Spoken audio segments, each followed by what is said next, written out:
وما خلقنا السماء والأرض وما بينهما باطلا ذلك ظن الذين كفروا فويل للذين كفروا من النار. السلام علیکم ورحمۃ اللہ وبرکاتہ. جو لوگ پیچھے کھڑے ہیں وہ سامنے آئیے. جو لوگ بات چیت کر رہے ہیں خاموش ہو جائیے. ان الحمد للہ نحمده ونستعینه ونستغفره ونعوذ باللہ من شرور انفسنا ومن سیئات اعمالنا من يهده الله فلا مضل له ومن يضلل فلا هادي له وأشهد أن لا إله إلا الله وحده لا شريك له وأشهد أن محمدا عبده ورسوله. أما بعد فإن أصدق الحديث كتاب الله وخير الهدي هدي محمد صلى الله عليه وسلم وشر الأمور محدثاتها وكل محدثة بدعة وكل بدعة ضلالة وكل ضلالة في النار. يقول الله سبحانه وتعالى في كلامه المجيد: أعوذ بالله السميع العليم من الشيطان الرجيم من همزه ونفخه ونفثه. بسم الله الرحمن الرحيم. اعلموا أنما الحياة الدنيا لعب ولهو وزينة وتفاخر بينكم وتكاثر في الأموال والأولاد كمثل غيث أعجب الكفار نباته ثم يهيج فتراه مصفرا ثم يكون حطاما وفي الآخرة عذاب شديد ومغفرة من الله ورضوان وما الحياة الدنيا إلا متاع الغرور. سابقوا إلى مغفرة من ربكم وجنة عرضها كعرض السماء والأرض أعدت للذين آمنوا بالله ورسله ذلك فضل الله يؤتيه من يشاء والله ذو الفضل العظيم. میرے بھائیو دوستو، وقت کی نزاکت کو دیکھتے ہوئے قرآن کریم میں بہت سی آیات ہیں جس میں اللہ نے دنیا کی حقیقت کو بیان فرمایا، اور اسی لیے بیان فرمایا کہ ہم اور آپ دنیا میں الجھ نہ جائیں. اور اتنی مثالیں دی ہیں جن مثالوں کو اگر پیش کیا جائے تو شاید آپ کو فجر کی نماز پڑھ کے یہاں سے اٹھنا ہوگا. درجنوں آیات ہیں، بہت سی قیمتی باتیں دنیا اور آخرت کے متعلق اللہ نے بیان فرمائی ہیں. ہماری بدقسمتی ہے کہ ہم لوگوں نے قرآن کو چھوڑ دیا، اور جو قوم اپنی کتاب چھوڑ دے گی وہ ہلاکت کا سامان خود مہیا کر رہی ہے. تمام فتنوں کا حل قرآن کریم ہے، تمام بیماریوں کا علاج قرآن کریم ہے، تمام پریشانی، مشکلات، ڈپریشن، جو بھی کچھ ہمارے ساتھ ہے سب کا حل قرآن کے اندر موجود ہے. امام مالک رحمۃ اللہ علیہ کا قول یاد رکھیے گا، ہمیشہ یاد رکھیے، جس چیز سے اگلوں نے علاج کیا اسی سے ہم علاج کریں گے تو ہم کامیاب رہیں گے. اگر آپ نے علاج کا کوئی اور طریقہ اپنا اور اس سے بہتر لانے کی کوشش کی تو آپ بہتری کی طرف نہیں جائیں گے بلکہ خراب اور غلط راستے پر نکل جائیں گے. اس لیے میں آپ کو ایک روٹین دے کے جانا چاہتا ہوں. آج صرف سنانے نہیں آیا ہوں بلکہ تمام پریشانیوں کا حل دینے کے لیے آیا ہوں کہ آپ روزانہ 3 آیت سمجھ کر ترجمے کے ساتھ، مفہوم کے ساتھ پڑھ لیجئے، آپ کی زندگی میں انقلاب پیدا ہو جائے گا. صرف 3 آیتیں، 5 منٹ لگے گا آپ کو. 1 ماہ کے بعد آپ کہیں گے، موبائل سائلنٹ کر لیجئے، 1 ماہ کے بعد آپ کہیں گے کہ واقعی ہم نے قرآن سے بہت زیادہ استفادہ کیا ہے. فیہ ہدا، اس میں ہدایت ہے. یہدی للتی ہی اقوم، یہ قرآن سیدھے راستے کی رہنمائی کرتا ہے، ہدایت دیتا ہے. اس میں شفا ہے، وَنُنَزِّلُ مِنَ الْقُرْآنِ مَا هُوَ شِفَاءٌ وَرَحْمَةٌ، رحمت ہے، اور اس طرح کی بہت ساری خصوصیات ہے قرآن کریم کی۔ اور یاد رکھ لیجئے، کان کھول کر سن لیجئے، یہ قرآن آپ کے خلاف کیس درج کرے گا قیامت کے دن۔ نبی صلی اللہ علیہ وسلم کیس درج کریں گے آپ کے خلاف، یا رب ان قوم اتخذوا هذا القرآن مہجورا، میری قوم نے، میری امت نے قرآن کو چھوڑ دیا تھا۔ میں اس تفصیل میں نہیں جانا چاہتا کہ ہم لوگ کس طرح قرآن کو چھوڑے ہوئے ہیں۔ آئیے، رمضان کا مہینہ ابھی تو گزرا ہے، کسی نے کہا 1 ختم کیا، کسی نے 2 کیا، کسی نے 4 کیا۔ پورے سال قرآن پڑھتے رہیے، اور آپ کے کمانے، کھانے، گھر بنانے، بیوی، بچے، یہاں تک کہ سانس لینے سے بھی زیادہ ضروری ہے قرآن کو پڑھنا اور قرآن کو سمجھنا۔ جب آپ سانس کے بغیر زندہ نہیں رہ سکتے تو آپ قرآن کے بغیر زندہ کیسے ہیں؟ یقین مانیے ہماری روحیں مر چکی ہیں، ہم مردوں کی طرح ہو چکے ہیں۔ کیوں؟ اس لیے کہ ہم نے اپنے رب کے کلام کو چھوڑ دیا ہے۔ عثمان غنی رضی اللہ عنہ کا فرمان یاد رکھیے گا۔ سب سے پہلے اپنے آپ سے کہتا ہوں، پھر آپ سے کہتا ہوں، لو طہرت قلوبنا ما شبعنا من کلام ربنا، اگر ہمارے دل پاک و صاف ہو جائیں، کلین ہو جائیں، کبھی بھی رب کے کلام سے پیٹ نہیں بھر سکتا، آسودگی نہیں ہو سکتی ہے۔ آسودہ ہو جانے کا مطلب، چھوڑ دینے کا مطلب دل ہمارے خراب ہو چکے ہیں۔ اس لیے میرے بھائیو قرآن پڑھیے، قرآن پڑھیے۔ میں نے آپ کے سامنے جو آیتیں تلاوت کی ہیں سرسری جائزہ لوں گا، تفصیل کا موقع نہیں ہے۔ اعلموا، علم حاصل کر لو، اللہ کہہ رہا ہے علم حاصل کر لو۔ اور یہی صیغہ لا الہ الا اللہ کے بارے میں بھی کہا، فَاعْلَمْ أَنَّهُ لَا إِلَهَ إِلَّا اللَّهُ، لا الہ الا اللہ کا علم حاصل کر لو۔ اس طرح درجنوں مقام پر اللہ نے فرمایا فَاعْلَمْ، اعلموا، فَاعْلَموا، بار بار کہا ہے۔ اس بات کو بتانے کے لیے کہ آپ جو بھی علم حاصل کرتے ہیں دنیاوی لائن سے، انگلش ہو، میتھمیٹکس ہو، سائنس ہو، فزکس ہو، بائیولوجی ہو، اس سے کہیں زیادہ علم حاصل کرنا آپ کے لیے ضروری ہے کہ آپ قرآن کا علم حاصل کریں، اور جو کچھ اللہ نے قرآن میں بیان فرمایا اس کا علم حاصل کریں۔ آج ہمارے اندر 3 طرح کی خامیاں پائی جاتی ہیں مجموعی طور پر، نوٹ کیجئے اس کو۔ 3 طرح سے مغالطے کے شکار ہیں۔ پہلی خرابی کیا ہے؟ اللہ کی معرفت حاصل کرنے کے بجائے مادے کا علم حاصل کرتے ہیں۔ دیکھ لیجئے، اللہ اکبر، صبح سے شام تک لوگ ایک ہی دھن میں پڑے ہوئے ہیں، جی ڈاکٹر بننا، انجینئر بننا، پروفیسر بننا۔ ہم منع نہیں کرتے، آپ بنیے، لیکن کیا جس رب نے آپ کو دنیا میں بھیجا ہے اس کی معرفت، اس کا علم حاصل کرنا ان تمام علوم سے زیادہ ضروری نہیں ہے؟ ذرا سوچ کے دیکھیے۔ آپ اپنے خالق کو نہیں پہچانتے، مالک کو نہیں پہچانتے، جو روزی دے رہا ہے، صحت دے رہا ہے، ساری نعمتیں دے رہا ہے۔ تو پہلا مغالطہ ہم مسلمانوں کے اندر یہ آ چکا ہے، رب کا علم حاصل نہیں کرتے، دنیا کا علم زیادہ حاصل کرتے ہیں۔ دوسرا مغالطہ، نوٹ کیجئے آپ، دوسرا مغالطہ ہمارے اندر یہ آ چکا ہے کہ آخرت کو بھول بیٹھے ہیں، دنیا کے پیچھے بھاگے چلے جا رہے ہیں۔ تیسرا مغالطہ یاد رکھیے، من پر توجہ نہیں دیتے، تن پہ توجہ دیتے ہیں۔ من پر توجہ نہیں دیتے، کس پر توجہ دیتے ہیں؟ تن پر زیادہ توجہ دیتے ہیں، اور اسی میں ہم صبح کرتے ہیں، شام کرتے ہیں، زندگی گزرتی چلی جا رہی ہے۔ حالانکہ جتنی نعمتیں اللہ کی آج ہم لوگ استعمال کرتے ہیں، کھانے پینے، لباس، پوشاک، گھر، اور جتنے ورائٹیز ہو سکتے ہیں زندگی گزارنے کے، اللہ اکبر، ہمارے باپ داداؤں نے سنا تک نہیں ہوگا۔ سنا ہوگا؟ نہیں سنا ہوگا، دیکھنا تو دور کی بات، سنا بھی نہیں ہوگا۔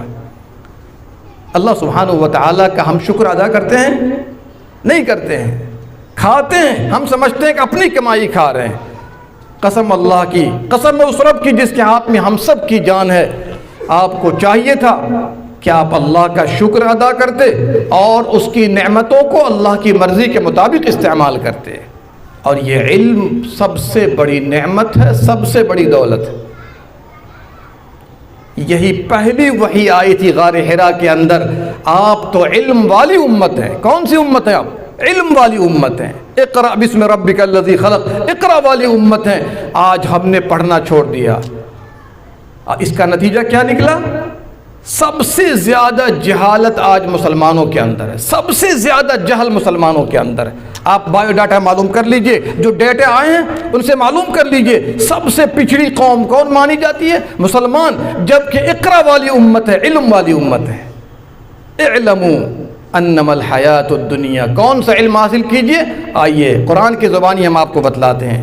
انما الحیات، انما ادات حصر ہے، گویا کہ اللہ سبحانہ و تعالیٰ جو آگے بیان کرنا چاہ رہا ہے 5 چیزیں ہیں، زیادہ نہیں ہے، 5 چیزیں ہیں۔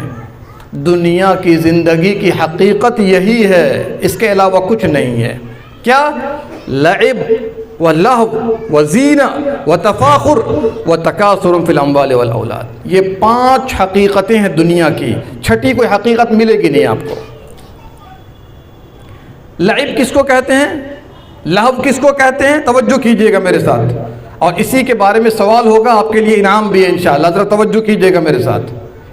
لعب و لہو ہم لوگ ترجمہ کر دیتے ہیں کھیل کود ہے، کیا ترجمہ کر دیتے ہیں؟ کھیل کود ہے۔ لعب، لہو و لعب کہتے ہیں اردو میں بھی ہم لوگ، حالانکہ لہو و لعب میں بڑا فرق ہے۔ اور یہ جو 5 ہیں زندگی کے، میں غور کر رہا تھا اس آیت کریمہ کے اوپر، حیران رہ گیا، ششدر رہ گیا کہ اللہ سبحانہ و تعالیٰ نے چھوٹے چھوٹے الفاظ میں کس طرح سے زندگی کی پوری حقیقت کو بیان کر کے رکھ دیا ہے۔ لعب، لعب کہتے ہیں کھیل کو۔ کون سا کھیل؟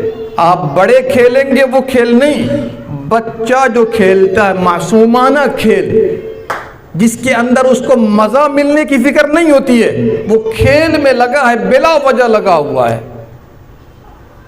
اگر وہ کوئی گھر بنا دے کھلونے کے ذریعے، آپ توڑ دیں گے، رونا شروع کر دے گا، اور تھوڑی دیر کے بعد پھر اسی کو سیدھا کرنے کی کوشش کرے گا، اس کو مزہ نہیں ملتا، بس یہ کھیل میں لگا ہوا ہے۔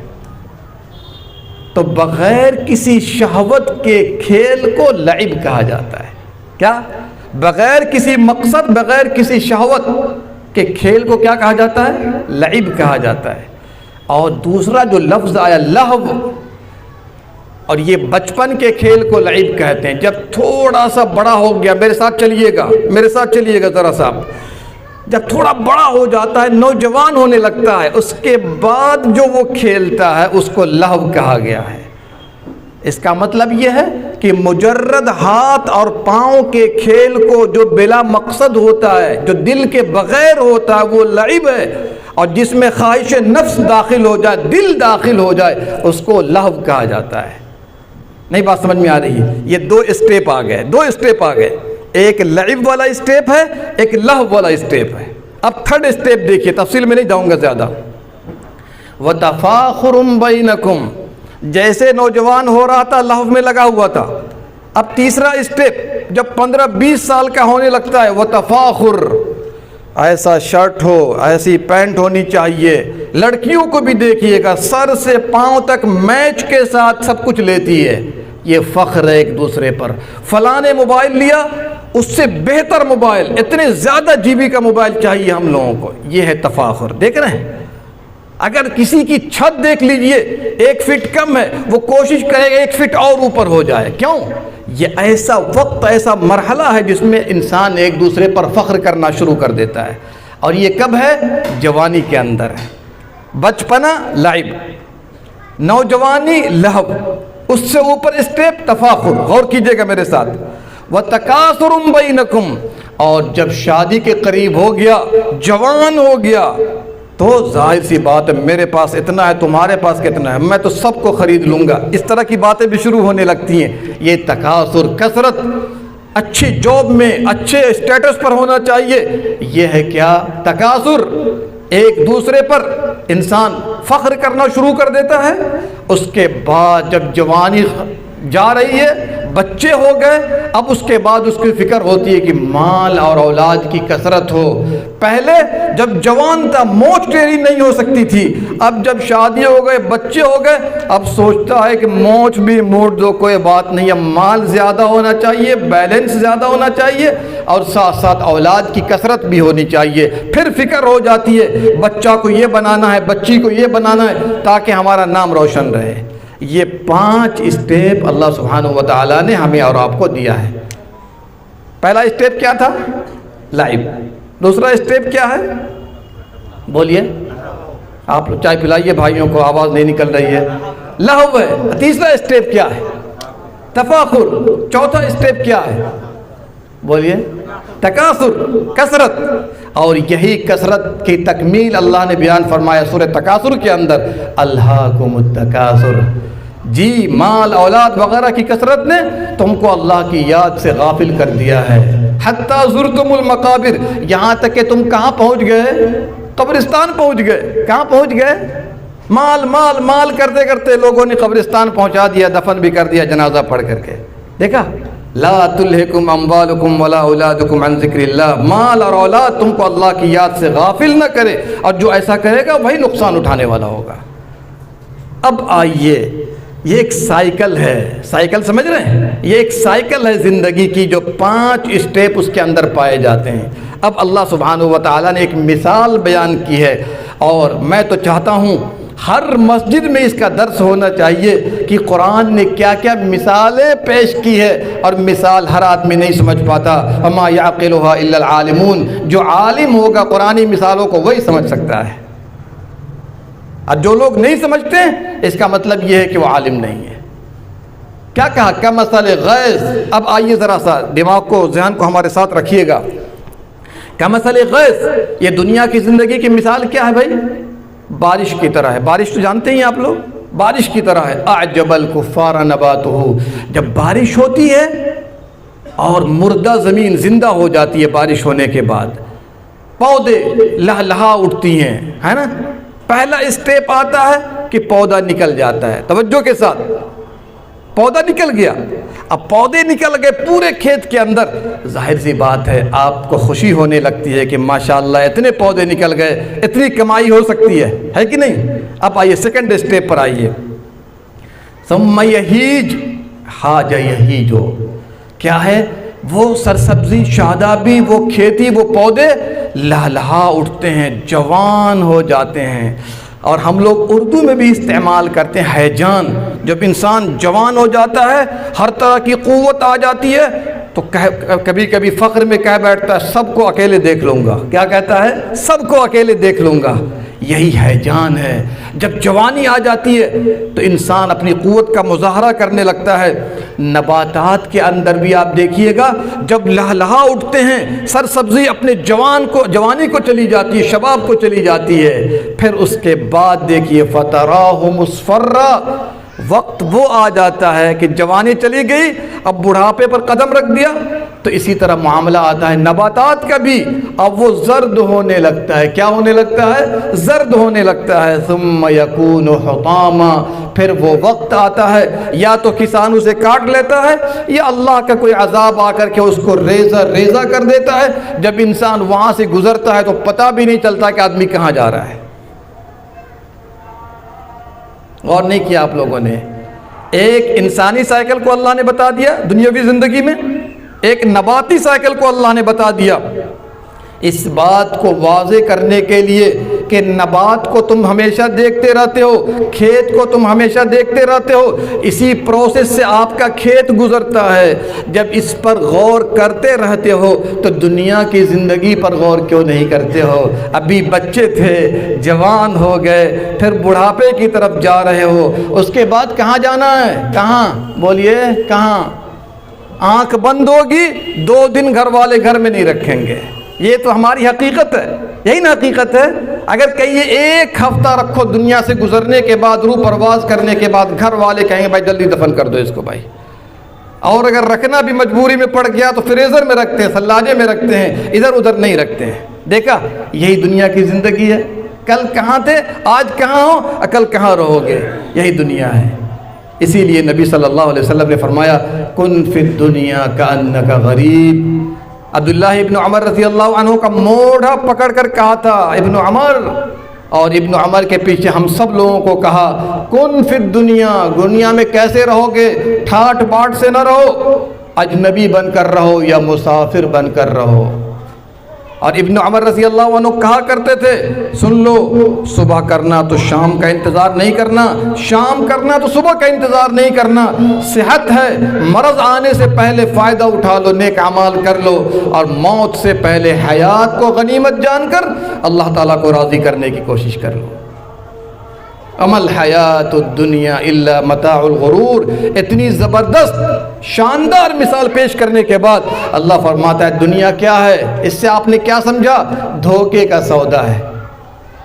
اور میں نے پہلے ہی کہا 3 دھوکے میں ہم لوگ پڑے ہوئے ہیں۔ کتنے دھوکے کا ذکر کیا تھا؟ 3 دھوکے کا۔ کیا دھوکا؟ پہلا دھوکا کیا تھا ہمارا؟ بولیے، پہلا دھوکا کیا تھا؟ اللہ کی معرفت حاصل کرنے کے بجائے مادے کی معرفت حاصل کر رہے ہیں۔ دوسرا دھوکا کیا تھا؟ آخرت کے بجائے دنیا کی معرفت، دنیا کے پیچھے لگے ہوئے ہیں۔ تیسرا دھوکا کیا تھا؟ یاد دلا رہا ہوں، تیسرا دھوکا کیا تھا؟ بولیے، من کے بجائے تن کے پیچھے لگے ہوئے ہیں۔ وَمَا الْحَيَاةُ الدُّنْيَا إِلَّا مَتَاعُ الْغُرُورِ، دنیاوی زندگی ایک دھوکے کا سودا ہے، دھوکا ہے۔ اور اسی لیے اللہ سبحانہ و تعالیٰ نے اس دھوکے سے بچنے کے لیے ہمیں اور آپ کو بار بار نصیحت کی۔ کیا نصیحت کی؟ ذرا چلیے اسی آیت کی زبانی سنتے ہیں۔ سابقو، کرنے کا کام کیا ہے؟ دھوکے سے بچنا ہے تو کیا کرنا پڑے گا؟ سابقو الی مغفرۃ من ربکم وجنہ، دوڑ لگاؤ۔ سابقو باب مفاعلت سے ہے، دوڑ لگاؤ، دوڑ لگاؤ۔ کہاں؟ مال کی طرف؟ کہاں دوڑ لگائیں گے؟ بتائیے، نوکری کی طرف نہیں۔ اللہ تعالیٰ کو اس کی ضرورت نہیں آپ نوکری کریں، اس کی ضرورت ہے کہ آگے کی زندگی جو ہمیشہ رہنے والی ہے، جو کبھی ختم نہیں ہوگی، اس کے لیے آپ دوڑ لگاؤ۔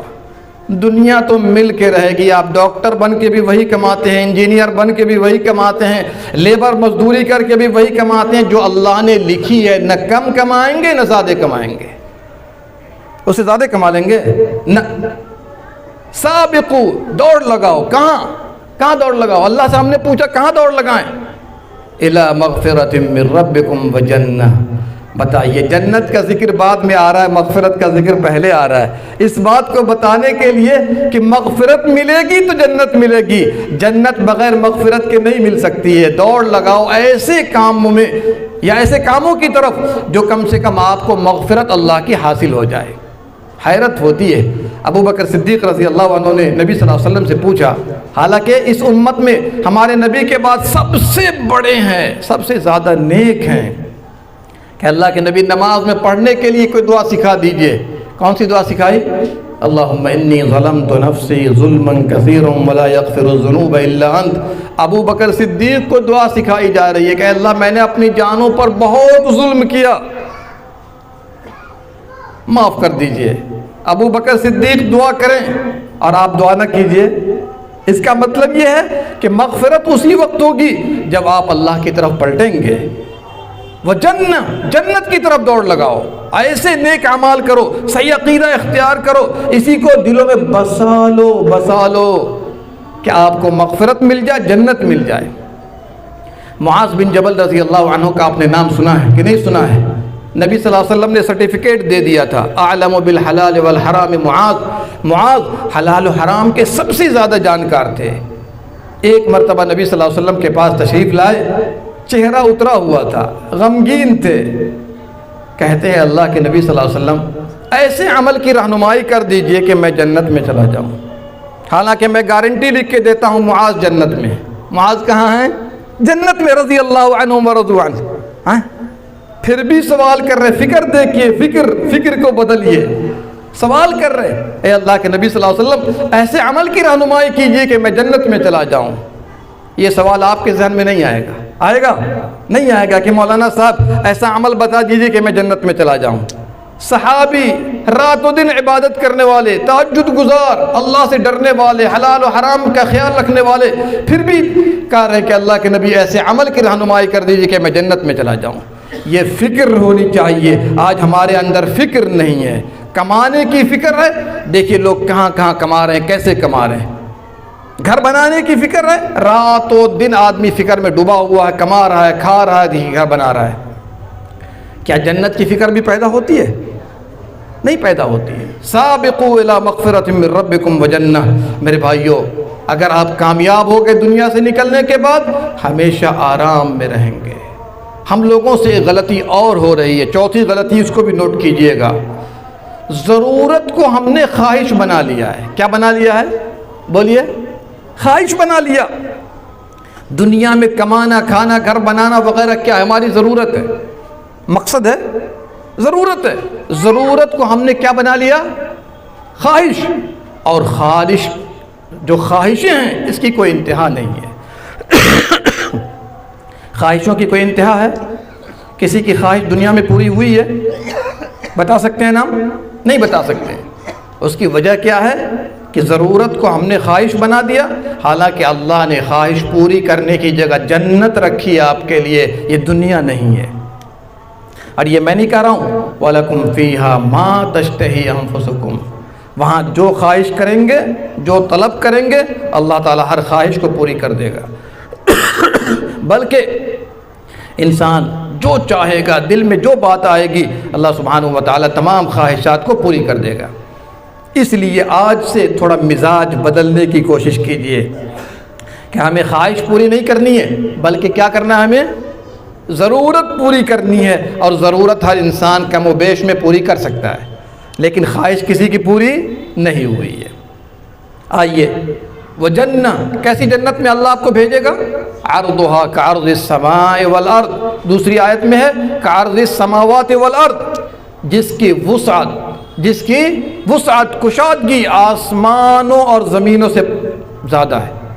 کعرض السماء والارض، یہ کس کے لیے ہے؟ اعدت للذین آمنوا باللہ ورسلہ، جو اللہ پر ایمان لاتا ہے، اس کے رسول پر ایمان لاتا ہے۔ اور ایمان لانے کا مطلب ہم نے کیا سمجھا ہے؟ آمنت باللہ وملائکتہ پڑھ لیا، گویا کہ ہم ایمان لے آئے؟ نہیں، ہر کہنا کرنے کا تقاضا کرتا ہے۔ جب آپ نے کہا آمنت باللہ، تو آپ کو معلوم ہونا چاہیے اس کا تقاضا کیا ہے، کس طرح ہمیں اس پر عمل کرنا ہوگا، تب جا کر آپ اللہ پر ایمان لائیں۔ ورسلی، تمام رسولوں پر ایمان لانا ہے، بالخصوص محمد صلی اللہ علیہ وسلم پر ایمان لا کر اپنی زندگی کو اس کے مطابق کرنا ہے، تب جا کر آپ جنت میں جا سکتے ہیں۔ ورنہ بغیر ایمان، بغیر عمل کے جنت کی فکر کرنا، یہ ایسے ہی ہے جیسے بندہ خواب میں گھر بنا رہا ہو۔ ذالک فضل اللہ، وہ اللہ کا فضل ہے، یؤتیہ من یشاء، اللہ جسے چاہتا ہے نواز دیتا ہے۔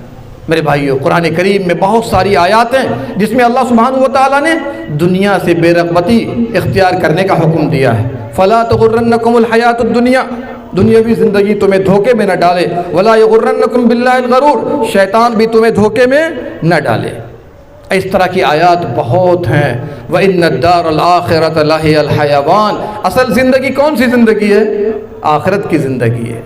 نبی صلی اللہ علیہ وسلم مسجد نبوی بنوا رہے تھے، صحابہ کرام اینٹ ڈھو رہے تھے، وہاں بھی آپ صلی اللہ علیہ وسلم دعا کر رہے تھے، اللہم لا عیش الا عیش الآخرہ، اے اللہ اصل زندگی تو آخرت کی زندگی ہے۔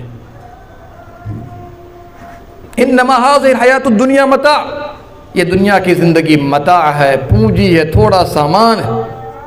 وَإِنَّ الْآخِرَةَ هِيَ دَارُ الْقَرَارِ، آخرت ہی ہمیشہ باقی رہنے والی ہے۔ اس طرح کی آیات قرآن میں بہت زیادہ ہے۔